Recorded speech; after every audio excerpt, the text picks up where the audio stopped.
Alrighty, welcome back. I'm the Strategy Professor, and today we're going to be starting a brand new campaign with Gorbad. So, if you enjoy the content, please be sure to like and subscribe. It really helps out a ton on the channel. If you'd like to sponsor a campaign yourself, just email me at thestrategyprofessor@gmail.com. Let me know what you have in mind. And if I have time, I'll try to do it for you. I'll let you know in the email. It's just $3 an episode, minimum 10 episodes. And there's dozens and dozens of other campaigns on the channel. Probably over 100, honestly, at this point. So be sure to check all that out, too. Okay, so if you've been a long-time fan of the channel, sorry I've been kind of MIA for a couple of months here. I hope to get back in it now. I just had a really busy semester with school and a bunch of family stuff going on, which is all good. But our numbers have been dwindling over time, as I'm sure you guys have noticed that are long-time fans. You know, there are tons and tons of other content creators out there, and, you know, my time is becoming increasingly scarce, so it's been difficult to justify doing, you know, as much as I used to do in the past. But I still want to run through these new DLCs that just came out. I'll probably do Greenskins, then Ogres, then Corn. They all look pretty good. And then I'll see if I can keep doing other ones as well. And I would like to go through some single-player games, some really good ones that I haven't played all the way through as well, if you're interested in watching any of that stuff. So I might start off with Cyberpunk and then go back and visit things like Baldur's Gate, maybe Witcher, stuff like that, as time dictates. Again, I don't have a ton of time, but I would like to, you know, kind of catch up and get back into releasing some more consistent content for you guys here. And we're still streaming League as well, if you ever just want to pop in and say hey, or just talk for a little bit. Usually we stream 1 or 2 games of League from about maybe 11:30 or midnight most nights until about 1 o'clock. So just about an hour, hour and a half, but it's still cool to see you guys show up and just talk for a little while if you have the time. Okay, but anyways, let's go ahead and get in here. I like a lot of these changes they've done for Greenskins. I haven't played through a Greenskin campaign in a while, and I think they are making them a lot more tactically diverse, which I think was a potential shortcoming of them in the past. They were very one-dimensional and good at what they did and still felt really fun, but, you know, they kind of were pretty one-dimensional, just melee infantry, you know, just kind of swarm everybody on the map type of stuff. And there wasn't that much as far as, like, city management, resource management, all that kind of stuff. You just killed things and ran around, and it was fun. But they have added some more tactical diversity with the Greenskins rework, especially with Gorbad that we're going to be playing this time. So he has access to the plan, which we'll talk about here in a little bit, exactly what that is. It's different upgrades you can give to your units. Kind of like Scrap, but it's for an entire army rather than individual units in the army. Improved rewards for completing a WA. I'm not exactly sure what those will be, but we'll see. Raising settlements. We're probably not going to burn that many settlements. Greenskins actually surprisingly have a very good economy based on their settlements. Their gold building is just baseline at tier 1, gives like 250 gold, and I think it's only like 500 to build it, so it's very, very efficient for just keeping everything low level and getting very cost-efficient gold out of it. And then the global recruitment -1, this is massive because, again, you're probably going to be pretty low tech in a lot of places, and most Greenskin units historically don't take that many turns to hire. So even just 1 turn minus of global recruitment is huge because that means you can pull in, you know, some of your low-level orcs or maybe even, I think the first troll, you might be able to hire them in 1 turn. So that means globally you could hire them in a turn, which is great. And then minus 10% upkeep, that's always awesome. And then leadership aura is good, especially if you run some of these low leadership units, particularly trolls, which we're probably going to run. That's very good. And then also great goblins. Orcs don't have the greatest leadership, most of them, but it's still pretty passable. But either way, that's going to be great. And then a couple of army abilities, which are good. Go to campaign settings, of course, as hard as we can make it without any mods. So we've got legendary, very hard. And then I don't know if we're going to get to the scenarios or not. I'll try to do, you know, at least 15 episodes for you in the campaign, but we'll see how it goes. We'll just leave all the rest of this normal. Okay. Let's go ahead and get in here.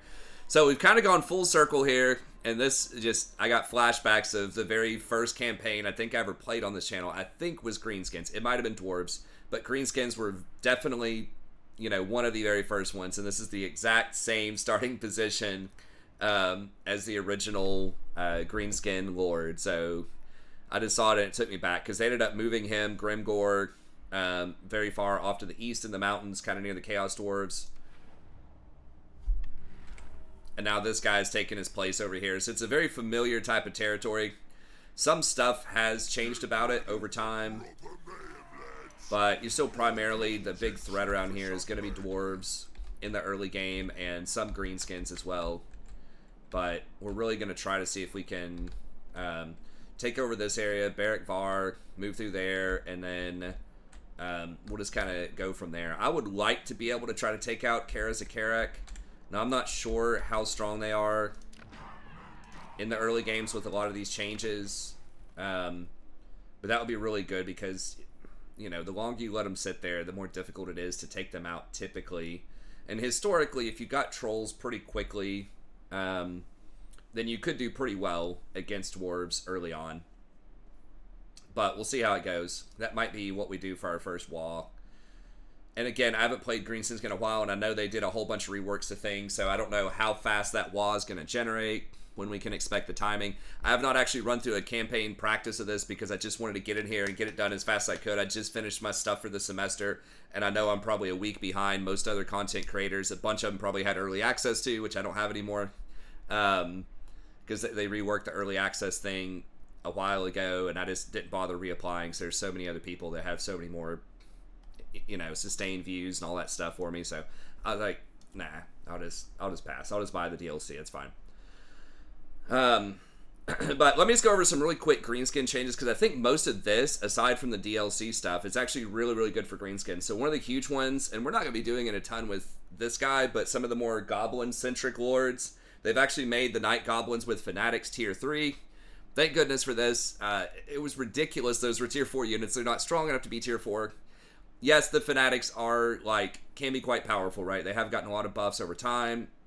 Good, basically free vortex spells you can cast. So they are powerful, but I just don't think these things are strong enough on their own to justify Tier 4. So they finally lowered them a little bit here to make it more reasonable. I think Tier 3 is reasonable. And they lowered the normal Night Goblins down to Tier 2. Again, these are not that strong unless you have a lord that specializes in these and gets lots of discounts or buffs or, you know, other stuff like that. Like Skarsnik, that type of thing. He's going to love this. So we're not going to use it, but I just wanted to point that out, that it is pretty worthwhile. Now, it looks like they did add in, I think this is a new guy. He may have been around a while ago. And again, I haven't read all the details of the DLC or, you know, all the patches and the reworks and the goblins. So I just kind of looked this over for maybe about 30 minutes and came up with a strategy. Then came going here. But this guy can also damage walls, which is really nice. That means we may not need the big boss. He is okay, but he's not great at fighting. He does have Assassinate. This has been nerfed a ton over time. Cleanse Corruption is not a huge deal. Probably, if we start going into really corrupt territories, you know, that might change. But most of the stuff we're going to be encountering early on is not going to be that corrupt, I don't believe. And again, scavenging is cool. Now, he is super cheap. I think they reduced the price a ton on this guy. I think he used to be 150, 200 gold. So 75 is super cheap. But I don't feel compelled to have to get the goblin building tree early on just to get this guy. And this guy actually used to be on, I think, the Tier 2 growth building.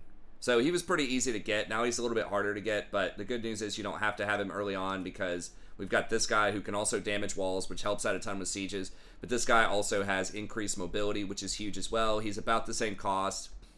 And I don't know everything that he does because I've never hired one, but that alone makes me think that since they fulfill a very similar niche and this guy seems a little bit better, you're probably okay getting this guy. Now, I guess you could make the same argument. This stuff is not entirely necessary, the squigs, but I would argue that, you know, and I want to try out these because they look pretty nice. These Mangler squigs.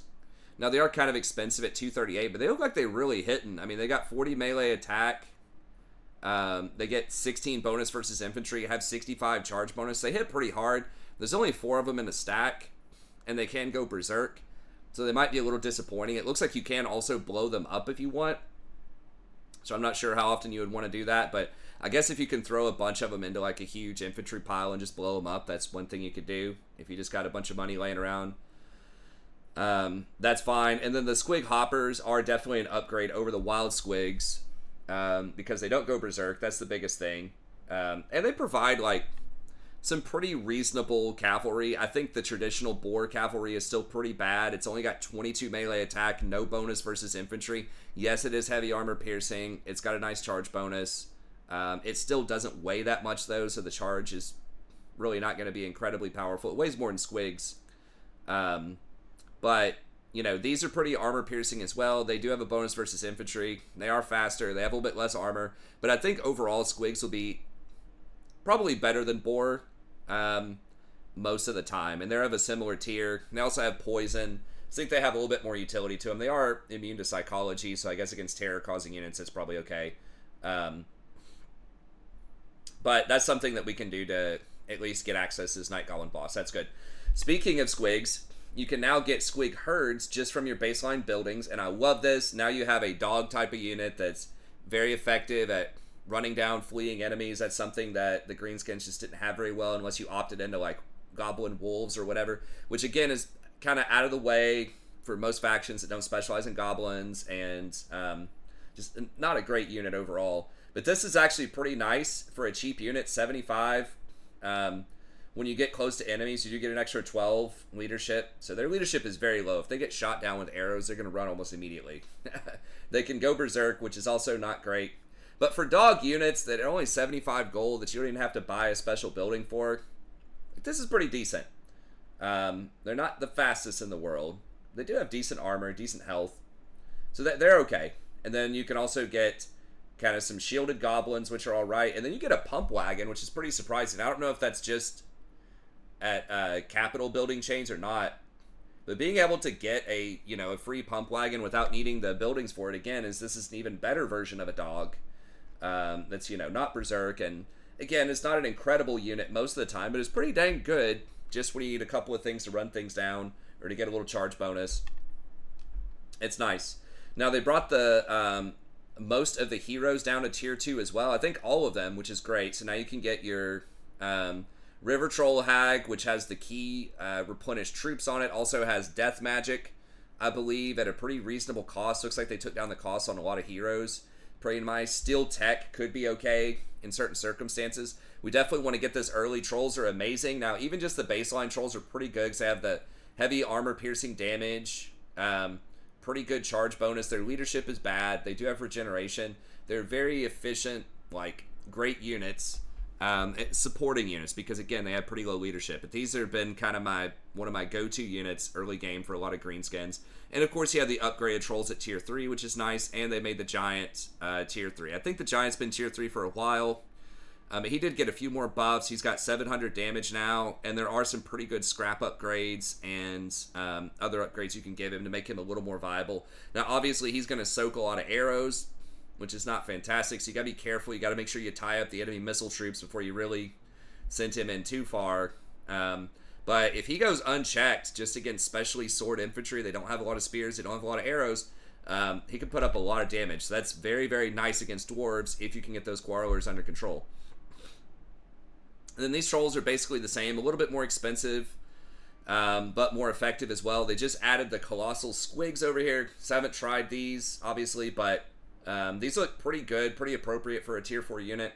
Large monster, very fast, heavy hitting, armor piercing, terror causing. Now, they can go feral again, which is not great, but that's okay. They also brought the Black Orcs down to tier 3, which this is amazing. Now, Black Orcs could legit be considered a tier 4 unit. They were quite strong, but I think tier 3 is still okay balance-wise. They are a little bit lower than some of the super high-end infantry in the game at this point.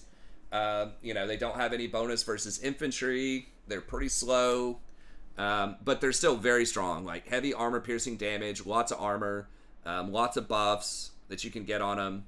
So I think those are handy. Arachnarok Spider, very good anti-large unit, still tier 4, but now can build up into an additional unit, which again, I haven't seen this, I haven't played with this, but it looks like it's an Arachnarok Spider with some kind of catapult or something attached to it, so that'll be really fun if we get to tier 5. And Greenskins sorely need stuff that's like tier 4 or tier 5 that's like higher quality units, I think. They don't have to be the best in the game because they have such a strong early game, but and their like campaign mechanics with the wall are very, very good for going wide. But I think it's nice they have, something that's okay. You still have this idle or whatever. I'm not sure if this thing got buffed too much, but it's pretty bad historically. It does have a lot of HP, a lot of armor. I think it gives, I don't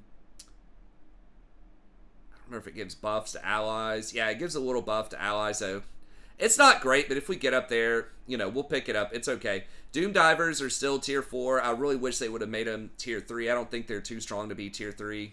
But they're still tier 4. They're okay.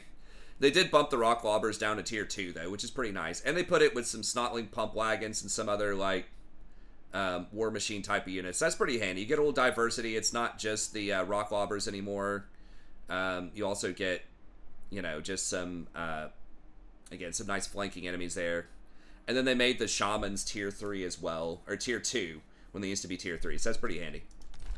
Okay, let's go ahead and get into a fight here, and then I'll talk a little bit more about the other stuff. But I don't want to talk too much without getting into a proper fight. Okay, so we do start off with an Orc Shaman, which is good. And let me just... I think everything's about the same. Warboar.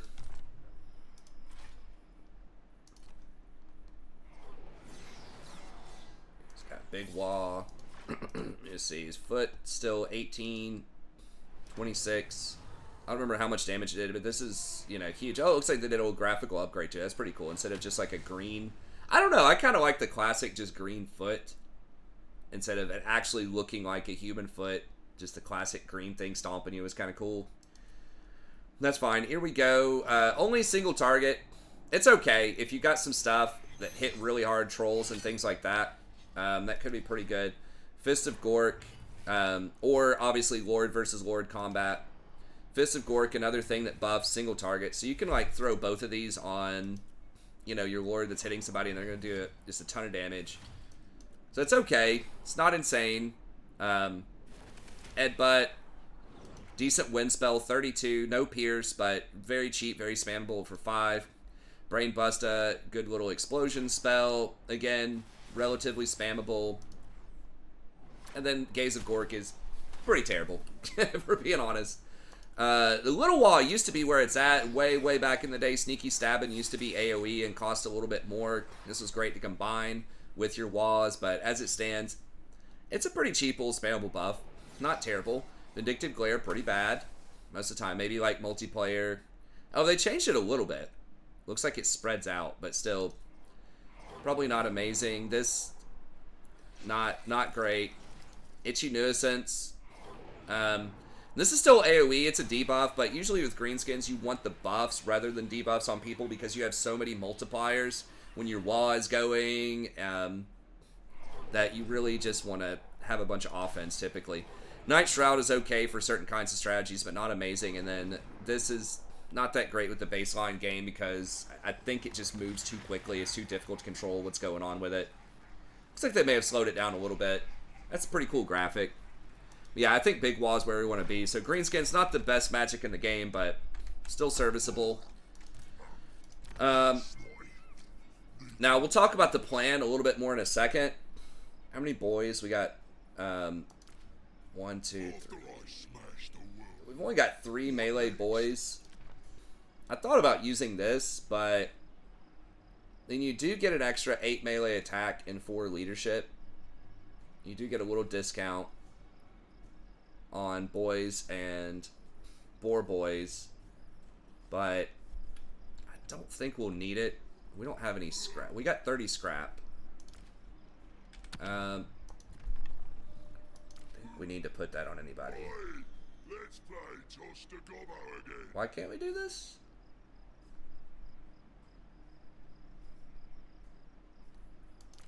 I'm not sure, because it says we need 20. Okay. Well, let's go ahead and fight it. So, you can upgrade your armies a little bit. Here, we'll talk about the text in a second. I think we want to go for the orc stuff first. Let's go ahead and get this fight in here.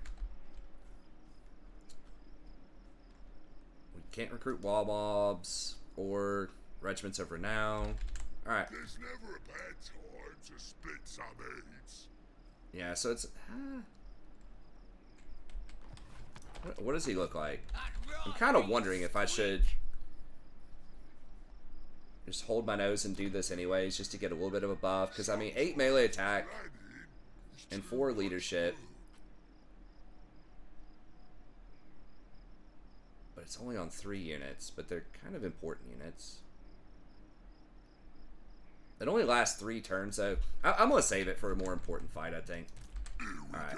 I think we should be able to handle this. Oh, we got an item, too. I didn't even see what item we have equipped. Ooh, they got a giant. Okay. And some squigs. Now, this is probably pretty good against giants. We got Airboy. We got 2 Airboys. Biggin's probably alright. He does have Gaze of Bork, and I just said it's not great, but, I mean, against giants, where you should hit them, it's probably pretty good.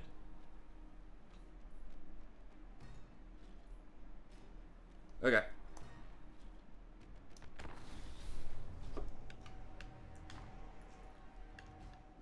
Now, other classic Greenskin stuff, if you're new to the game or haven't played Greenskins in a while,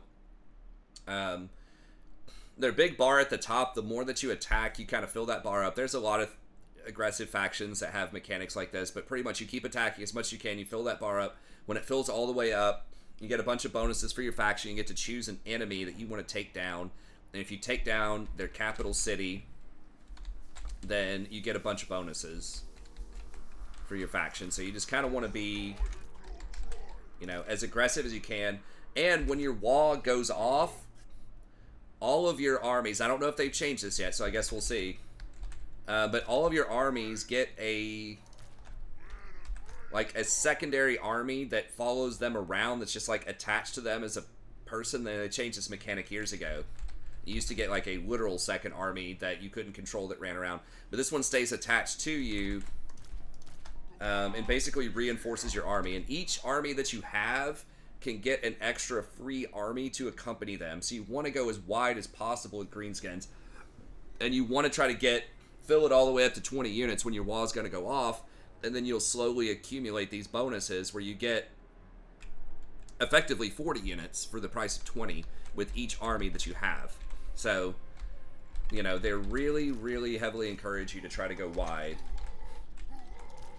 And the changes in Warhammer 3 have made that far, far better than Warhammer 2 as well, because, especially on Legendary, because it used to penalize you 15% extra upkeep cost per army beyond the first, and now I think it's like 5%, 3%. It's very low.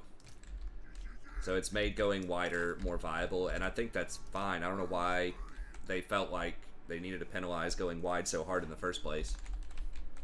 There are other ways to make the game more difficult rather than just hamstringing the wide strategy and just letting people go tall. Which it has like its own inherent, you know, limitations anyways, because you're spreading yourself thin. Just make all the units more expensive in general. I think it's a more balanced, fair way to do it. If you want to make it more difficult on Legendary.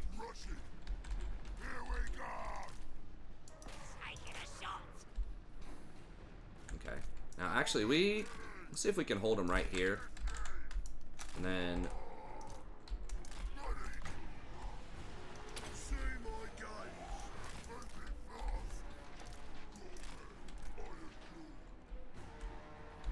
got the squigs over here.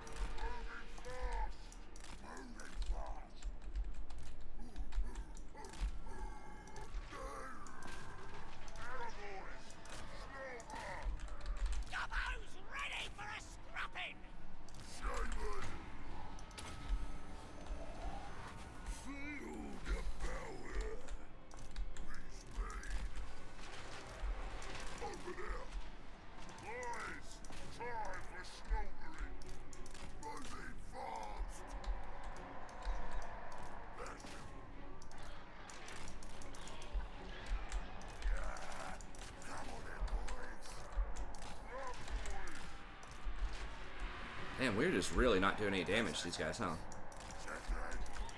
Let's go around that way. Alright, let's just focus fire him out.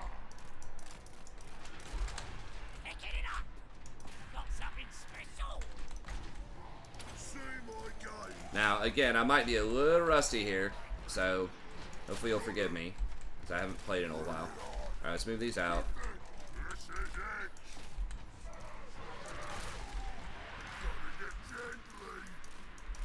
don't remember if this dude can really fight that well or not. I don't think so. Alright, we need to charge cycle boars. Boars are just almost always pretty disappointing, for being honest.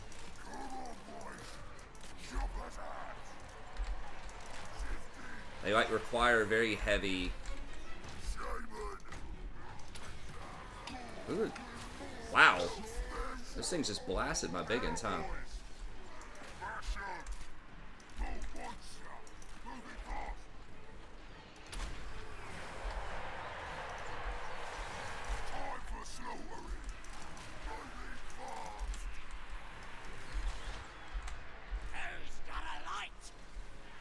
Where's the... Oh, they're trying to bring him in there. Alright. Those squigs are putting in some work. Oh, they're berserk. Okay. Yeah, we gotta try to kite. Do not want the giant hitting our lord. Oh, crap. Have I... Okay, I guess I could have activated that earlier. Or did I? I can't remember, but I definitely should have if I didn't.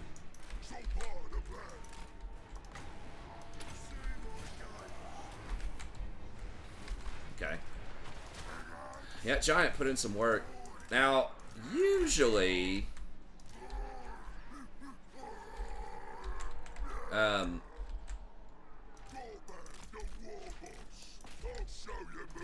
Usually the units...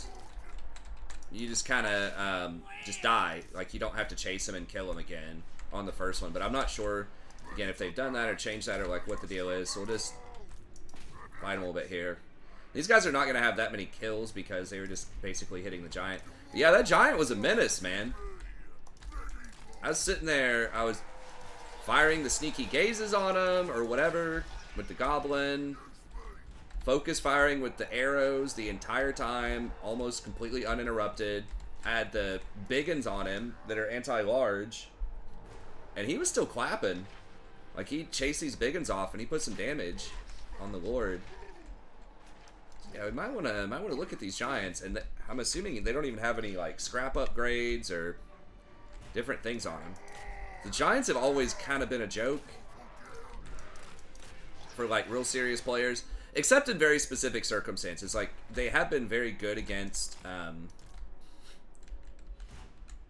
you know, all melee, like, basically sword units that don't have a lot of great anti-large. So, like, vampire counts, you know, way back in the day, giants pretty good against them. So they just didn't have a lot of answers. But just power creep over time, more and more units are just getting more answers. Man, these squigs are, like, these are serious. These are like the low-level ones. You just hire at level 1. They just seem to be way outperforming the Boar Boys. Now, the Boar Boys got a lot of kills just because. To be fair, the Squigs were on Goblin Archers, too, where the Boar Boys are fighting Orcs. But I think the Boars cost twice as much as the Squigs and require a special building.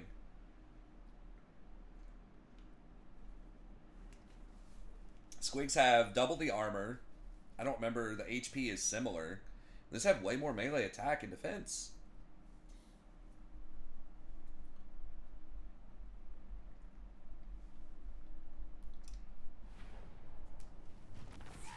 I don't think that was particularly close, but okay.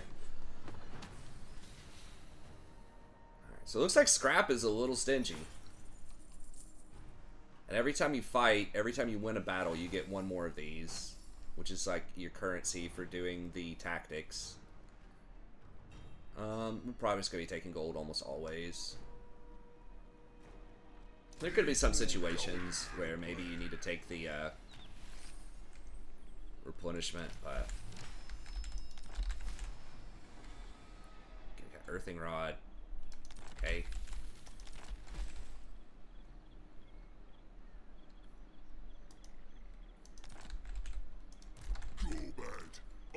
Let's get some usual participation trophies early on. Oh, he's got scout. Oh, this guy has scouting too. I didn't realize that. Okay, that's pretty good. Alright. Okay, the shaman. Obviously, you just want to get the magic going here early on. Can I get to this town? I can this turn. So, Root Marcher is good. But I think I'll be able to get to Barrack the Wazbag next turn too. And I think leadership is just going to be probably better early on. So we're going to grab this first, then we'll start doing Root Marcher. We might do Du Bois. 12% weapon strength is pretty good. And this scales extremely well because this applies to your normal orcs and your black orcs. So that's really good. And it also applies to your missile units for orcs. So that's one of the better, probably red tree 3-point skill in the game. Now this one is speed and charge bonus for squigs. That's not that great. The Gobos one is also quite good. Ammo, missile strength, and 6/6, but we're not using a lot of them. And this troll one's pretty good. The 6/12, and that's for all monsters. Sounds pretty good too. And then Smash Them Faster is just your standard kind of buff thing. If you use that in conjunction with your wall, that's going to be really nice. But we probably want to go green first and just do Looter for the 15% when we loot towns and Raider. Because you can actually raid without losing any movement, and you don't get any penalties. In fact, you get buffs when you're raiding. So you get money, you get scrap when you raid, and you get buffs if they attack you. So it's probably the best raiding faction in the game, or one of them. So the Raider's actually pretty good. With most factions, raiding, has some pretty heavy drawbacks, and most notably the movement penalty, but you don't have that with Greenskins. That's great. Then you get the Casualty Replenishment, which is always really good. Allows you to just be very aggressive with your Lord, and he's not an amazing fighter. He's okay. Lightning Strike, of course, is really good. Now, it does get a little weird when you have your wall. You won't be wanting to use Lightning Strikes. That means you won't get to use your reinforcements from your wall. But when the wall is not active, and you're facing, large swaths of enemies, then you want to make sure that you got your Lightning Strike ready to go. And then Mob Boss has been nerfed over time, but still pretty good. Probably not going to be doing a ton of ambushing. And then Feared and Renowned is, always one of the best 1-point wonders. Okay, so how this works, this equip tactic, pretty much you have to have a certain kind of unit, and it will tell you what it is. So to equip this tactic, you need to have 2 Arrow Boys. Now, don't we have 2? I guess it's only counting Savage Orc Arrow Boys? No, yeah, we've got this one. Okay, so we could do this one. Flammable attacks for Squig Herd. So, many of these have like a 1-2 punch, which is pretty cool, because it is called tactics. So this, if you have squigs that attack people, then it makes them vulnerable to fire. And then your arrows deal fire damage now. So your arrows are effectively dealing some amount of extra damage, like 20% extra damage. So that's pretty handy. And then you can net people with the goblin units. Now this is all goblins too. So that's pretty dang good. 75 range is not the best range, but it's okay. So pretty much you can net them, and it lasts for 18 seconds. That's pretty good, and it lowers missile block chance by 50. So that's going to take away almost all of Silver Shields, and your units just get to, your Arrow Boys or whatever, just get to sit there and free fire on them, and your cavalry units get like a good charge into them. So that could be good. Again, we're not doing a lot with goblins, but I could definitely see that being used by other ones. Now, this one is crazy good that we want to do. So this is a troll plus orc combo. So if your orcs are close to trolls, they get 15% damage resistance, so ward save. And then if your trolls are near orcs, then you get an extra 15% damage. So really, really nice buffs. Now, it doesn't tell you how much these cost. Different ones cost different amounts. So this says it costs 1 plans for like these early ones. I think these are all 1. Some of them might be more. And then they have a duration attached to them as well. So this is 3 turns and a 1-turn cooldown. So after the 3 turns is finished, I think you can only have one of these plans on 1 army at a time, I think. It might only be on the main guy. I'm not sure. I think you can do it with other armies, too. But I believe, and again, I'm not sure, but I believe the cooldown is probably faction-wide. It could be just this one army can't do that tactic again for one turn. But these, you know, last 3 turns, 1 cooldown, and then it goes on. And so I don't know exactly how much these other ones are. And some of them require certain stipulations to unlock. So this one, the Smash one or whatever, is kill 750 units with trolls. Arrow Catcher, you have to have like certain technologies. And that was pretty interesting. So if you're under fire, then you have 20% additional missile resist, and it refills the ammo of a nearby missile unit. So you're catching their arrows, supposedly, even though it works with gunpowder units too, and then you're like throwing it, or you're like using it to fire back at them. So I think this is pretty cute. It's pretty fun. Get extra ammo. So we'll look at more of these. We're not going to go through all of them as we go through, but there's some pretty nice ones. This one, you have to complete a wall, and you get upkeep reduction minus 15%, vigor loss reduction, and campaign movement range. So that one's obviously amazing. So there are some that are just like campaign-oriented ones too that are pretty good. Income from raiding 50%, and sacking and looting 25%. You can only have one of these until you get to level 5. Then you can have 2 of them at a time if you want. And then when you get to level 15, you can have 3 of them.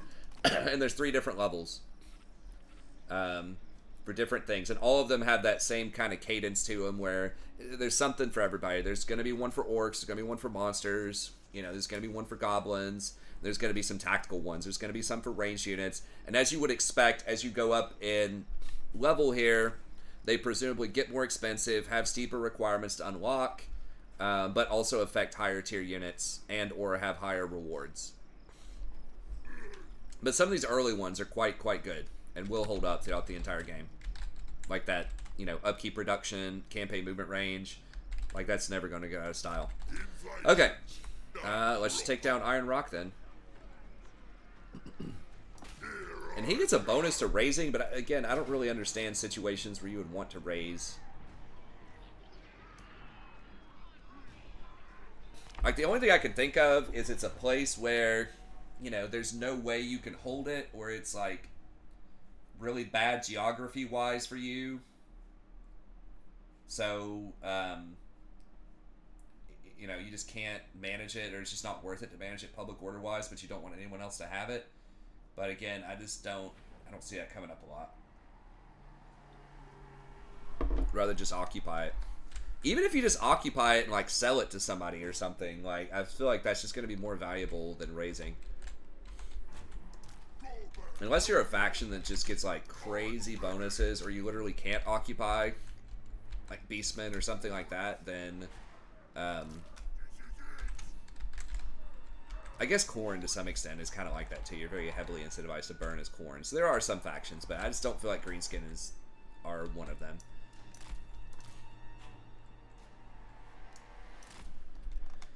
Now, this thing is pretty ineffective, as we saw last time. We just kind of have it, but the rock lobbers are way better, so we would like to get those ASAP. These are just really supposed to be designed for large units, but they just were tickling the giant, it seemed, last time. Try to get my main guy not too injured here. Now, they don't even have a lord, so...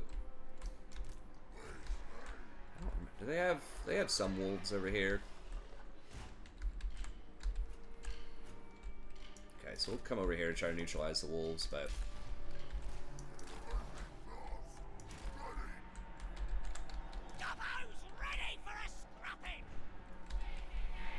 I'll just let them move up a little bit.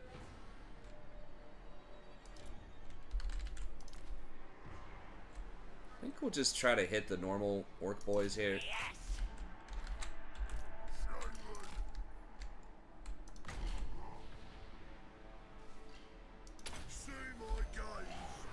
Actually, you know what? See if we can fire into those a little bit.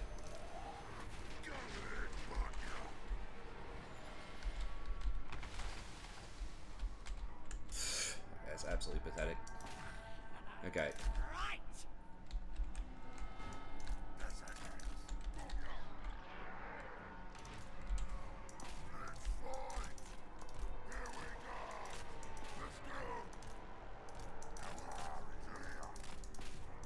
Alright, let me just fight him.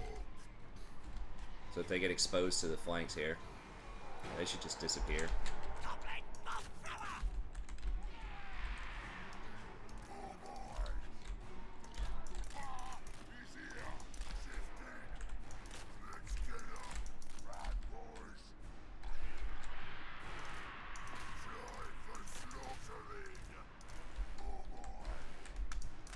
Let's pull those over there.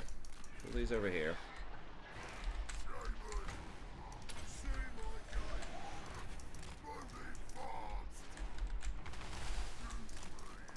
I didn't even notice there are archers over here too.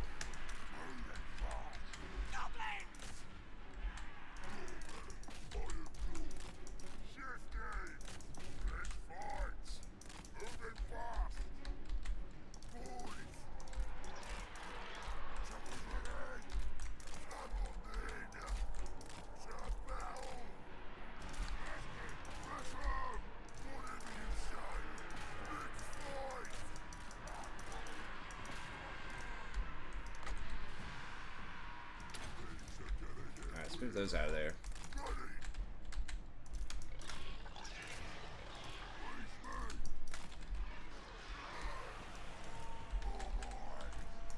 Shooting, Boss Ironclaw!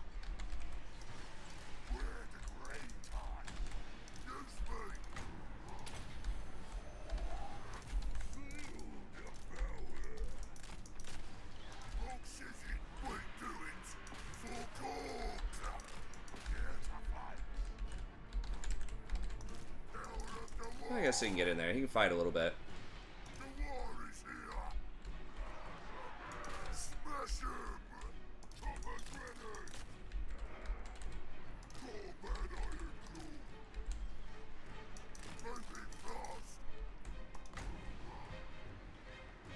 I'm gonna risk hitting my own dude. He's taking a little bit of heat here. Actually, yeah, let's go ahead and...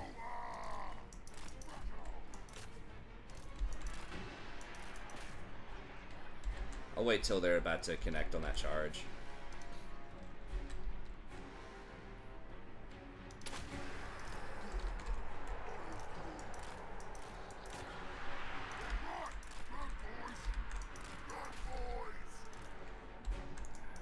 These are kind of getting a little bit injured.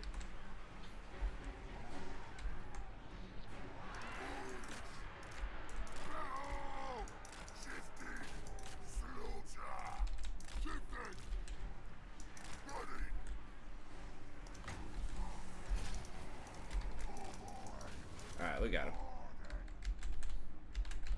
So yeah, let these kind of get caught up, but man, I guess they killed 40 units, but pretty underwhelming. Man, they've gotten a lot tougher on these close victories, because I feel like I'm kind of blowing them out. Right? Like, I had less units deployed. I only lost a seventh of what they lost.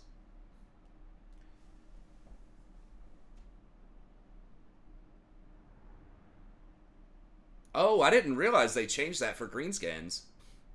So if I kill a Greenskin faction leader, it forces them to confederate? That's interesting.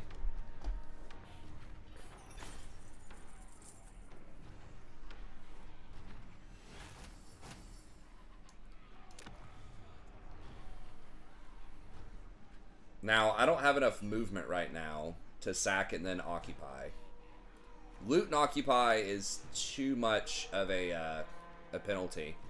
So you do get a reputation bonus. You get 50 scrap, which is a lot more than it used to be. So I guess if you really, really want the scrap, maybe if it's a high-level town or something, but... This is our main province here, so...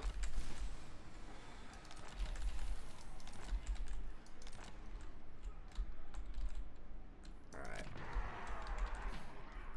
And what options do we have here? Recruitment. We are going to recruit, so we kind of want that. You get control and growth. That's pretty nice. I mean, growth, we need to get higher towns like ASAP.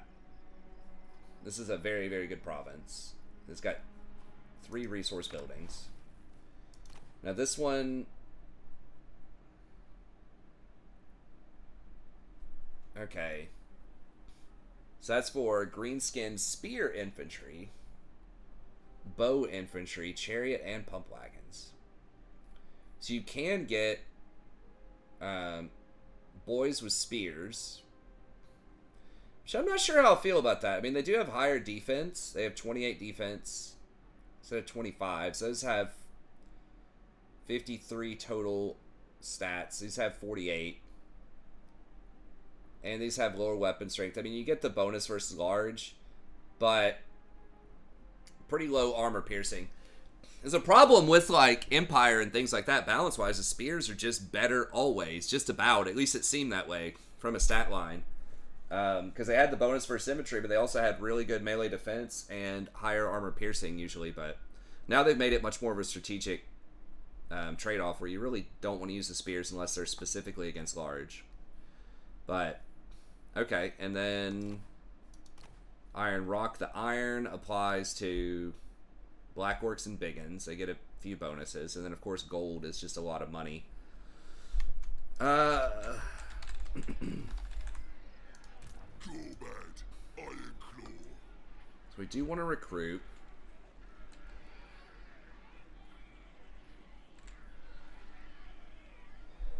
I'm kind of impressed with these squigs, let me be honest. Now, I do want another Lord, too. So I can go ahead and start leveling him up. And then putting, you know, stuff in his army. Now, it's possible for other Lords, just cost efficiency. Maybe I do want Goblins. But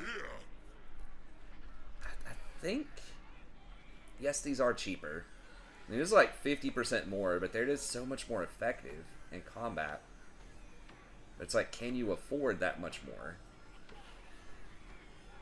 Well, are they? I mean, let me see. So these have 8 more charge bonus, 10 more leadership, more health, 4 more melee attack, 1 more melee defense. Now, these are expendable, too, which means if they run, it doesn't hurt other people.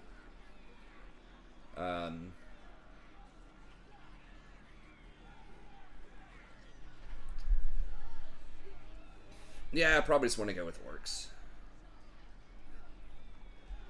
Okay, so I'll do at least 1 more squig. And do I want 2 squigs? That'd be 4. I mean, they kind of serve a similar role as trolls for me, tactically. At least early on. Like, they can get around and flank and they have armor-piercing damage. Now, trolls are better at sustained combat, but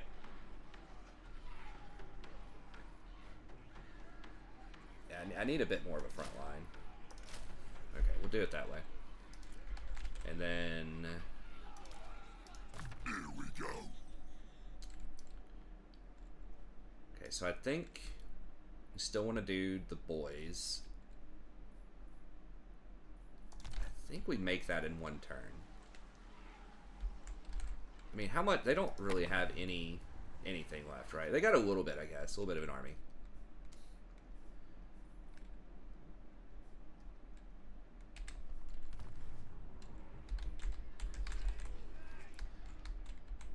I don't know. Maybe I do get another squig. So I'm not going to have trolls. I'm not going to have trolls early on enough.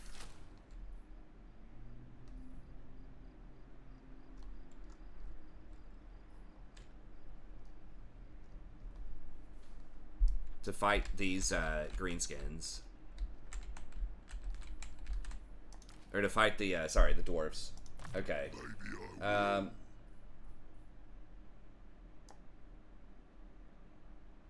gonna go for the boys. War boss of the Iron Claw tribe. And then here, I just want... I can't remember which one does... Let me see which one does more damage real quick.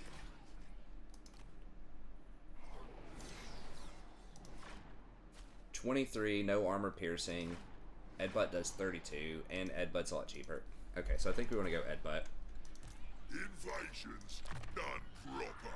And this gives extra Winds of Magic recharge, but it doesn't give you any extra Winds of Magic total. Okay. Get all that, and then... Destroyer of empires. Okay, this is a new one. Savage Orc Shaman.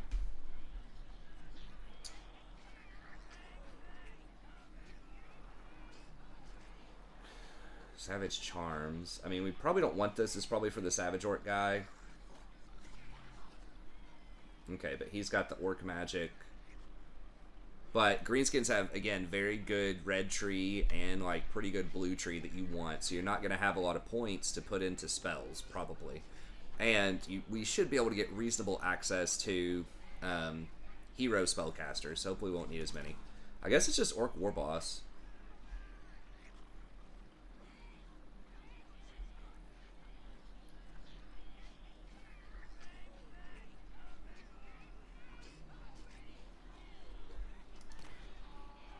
Yeah.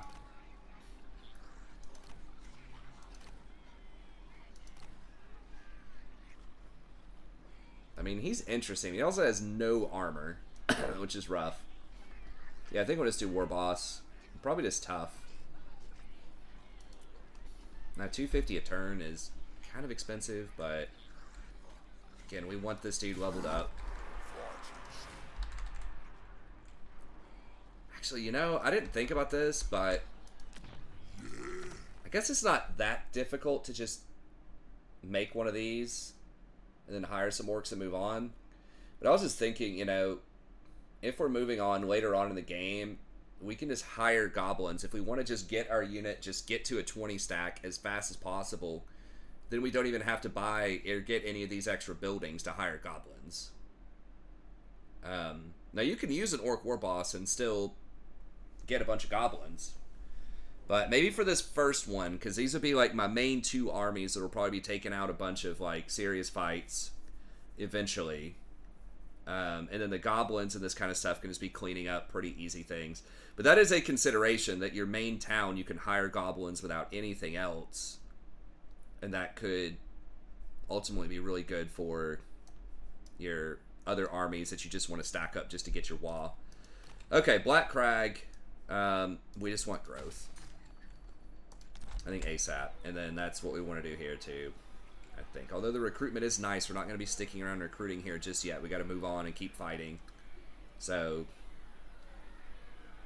I think we'll just do that. Alright, and then there was nothing diplomatically we could do. You can't trade or anything like that as Greenskin, so we don't have to worry too much about all that.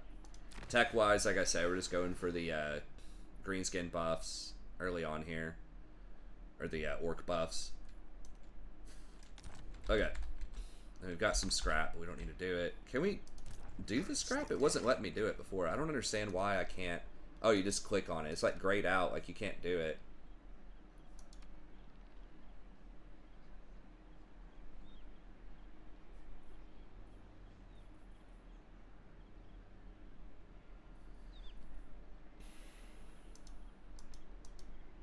Yeah, so I don't need to do it right now, but padded shields is pretty good. I mean, if your leadership is up, you get 30 missile block and 15 armor. But okay, I don't know like how far along we have to be to upgrade these things, but the best one ultimately will be the Black Orc one. Probably. There are quite a few good ones. This one's pretty cheap. This would be good for trolls. There's more for trolls. Scavenging gets. Liquor flasks. What does this one do? Swamp shroom powder. Huh. Yeah, I don't know what all those do.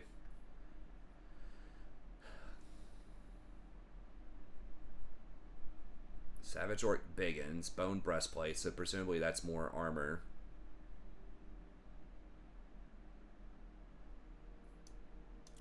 Do they have like normal boys ones?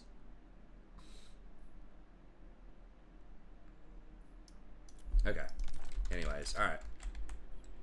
Move on. We can't hire any more here. We could raid, but we probably don't want to raid our own thing. That's gonna hurt us, public order and all that stuff. Alright.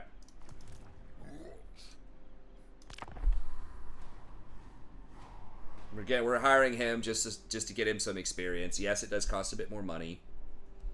It's actually pretty good to have an extra melee lord like this in a siege, though. He is going to take a little while to join the fight, but since there's such a limited surface area and everyone's kind of balling up, just having some extra heroes or lords or whatever you can put in there is usually helpful.